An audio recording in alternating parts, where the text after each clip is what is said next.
Hi everyone, my name is Nok Pham. Today I would like to introduce to you my final project for CS50 course. The project is the C# .NET MVC web application created using Visual Studio IDE. It is designed to log travel locations that a person can visit throughout their lifetime.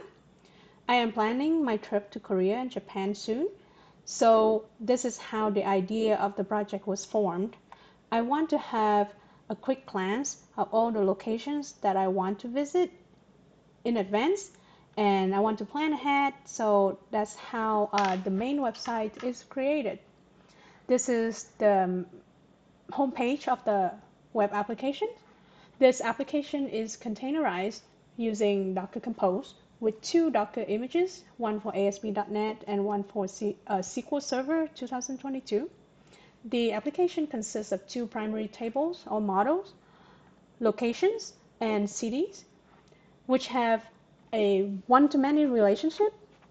A traveler can log multiple locations within a specific city. Each table includes a latitude and a longitude properties to represent the geographical location of either the city or the specific location. So the location table contains 8 properties: place name, address, cities, country, latitude, longitude, date visit, and time visit. The city name and the country name they are derived from the cities table via the one-to-many relationship.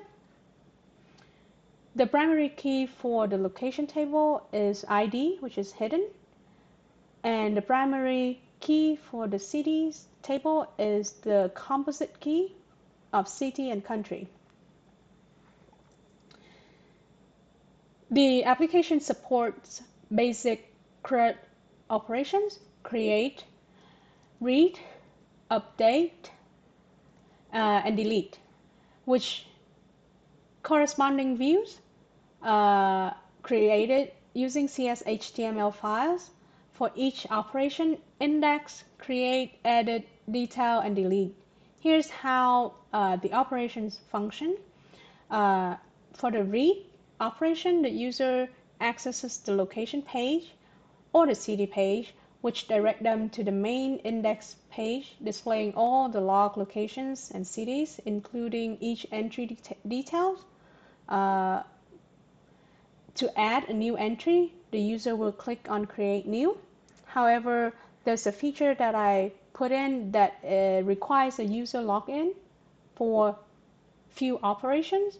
So for create, edit, and delete, the user will need to log in order to perform those operations. So my login is abc@travel.com, and my password is that.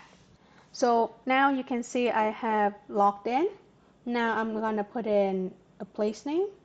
I'm going to visit Nintendo World in Japan, so I'm gonna copy that name. I'm gonna copy the address,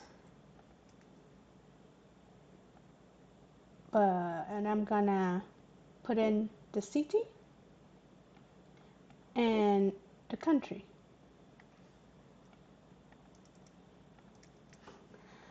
We don't have to put in latitude and longitude. We don't know. We can put in the date visit. I think I'm gonna go here in May. And the time visit probably super early because it is very busy. And the place is very popular.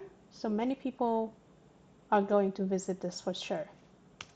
Then you just hit enter or create. And the location is enter in the list. So now you will see that this location is in Osaka, Japan. I already have this entry in the cities list, so it show up here. So let's find a place that we don't have the city included. This is so another feature that I added to my project is sort.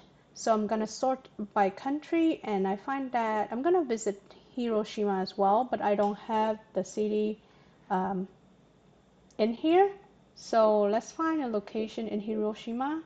I know it's the Peace Museum. Hiroshima Peace Memorial Museum. Yes, let's try this. So we don't have Hiroshima here, but let's go to the location table, because I want to add it in. And now I'm gonna copy the address.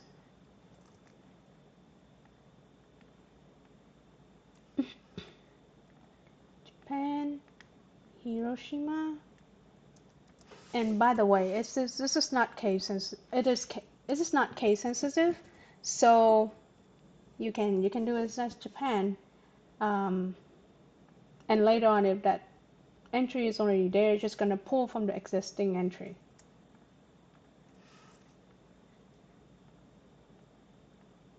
And I think I'm gonna visit this on, let's just say 14,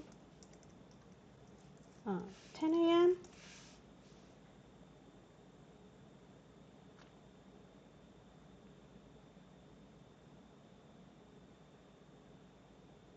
is H. Here you go, Hiroshima Peace Memorial Museum. This is added. Now let's go to the cities table, and I have Hiroshima, Japan, added with latitude and longitude. So let's find another place in Hiroshima. I know a very nice hotel there. So I'm gonna copy Iwaso Hotel, location, new, and then I'm gonna add the address in. Japan. So now if I have like capital J, it would just keep the lowercase j, because it's already existed in the cities table. And then date, visit.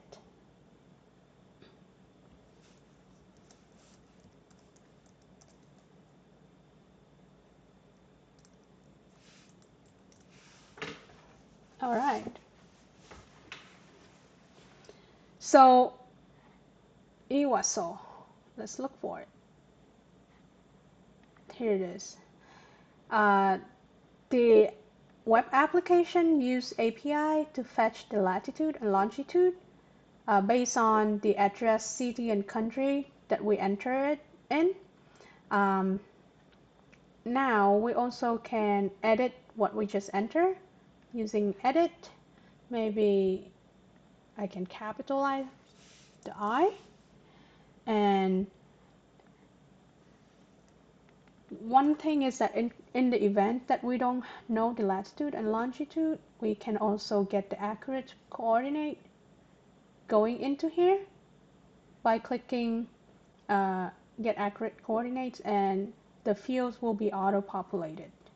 And then let's say I want to visit this on the 15 instead. I also can click save.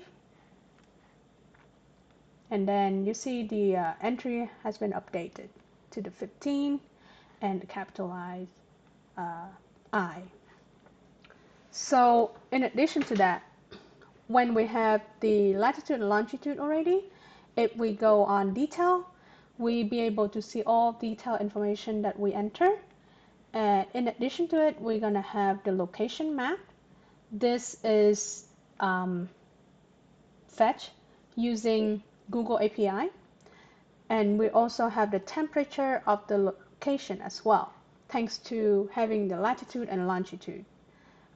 So with this way, I'll be able to have a quick glance of this location on that date when I want to visit there. And then I just click on the entry, and I'll be able to tell where it is, and what's the temperatures at that location is, and should I visit or not. It can rain, it can be sunny, so I'll be able to tell based on the by the temperature. Next,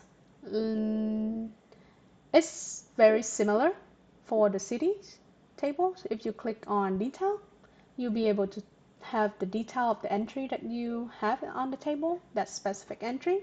You will also have the map of the location, and you can zoom in, zoom out to know where you are on the map, and you will have the temperature of the city as well.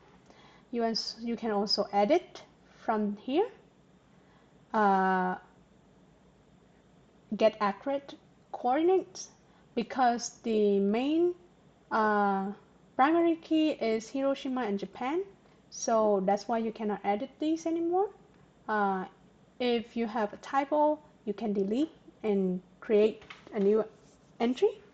One note is that if you delete a city, any associated locations in that city will also be deleted as well. So that's why be careful. Then you can hit save and back to the list. So I can prove it to you by going to location. I have Hiroshima, two locations in Hiroshima. So now if I delete the city, Hiroshima city, those two locations will be deleted as well. So I'm gonna click on delete, and I'll be prompted that am I sure that I want to delete the city. I'm gonna hit OK, and here you go, Hiroshima is gone in the cities table. I'm going back to the locations, and I don't have those two entries of the Iwaso Hotel and the Peace Memorial Museum anymore. I can go sort by country and find that I only have one entry in Japan, which is the Super Nintendo World that we entered earlier. Yeah, and this is how I'll be able to see the location I'm gonna visit in my destinations, in the city specifically, in the country. I can sort it by city as well. I can sort it by countries. I can sort by date and visit. For example, on the 4th, I'm gonna visit Jeju. On the 5th, I'm gonna visit Songjipo, and later on, I'm gonna visit a lot of places in Seoul, and I'm gonna visit places in DMZ locations, and then I'm back to Seoul, and then after that I'm gonna go to Osaka in Japan. So this is how I can see my itinerary throughout the trip very nicely. Yeah, so that's pretty much it of the applications. Through the development of this travel journal web application, I gained valuable knowledge in various areas of software development, particularly within the .NET framework application and C#.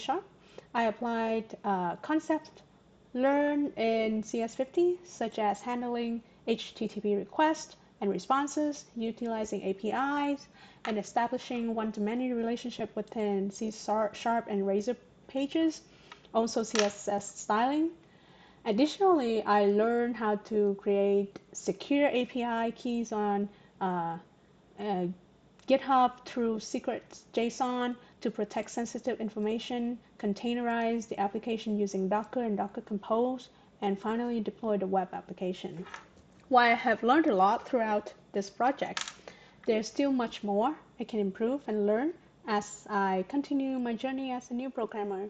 So thank you for exploring my travel journal web application. Thank you CS50 for teaching me, and happy coding!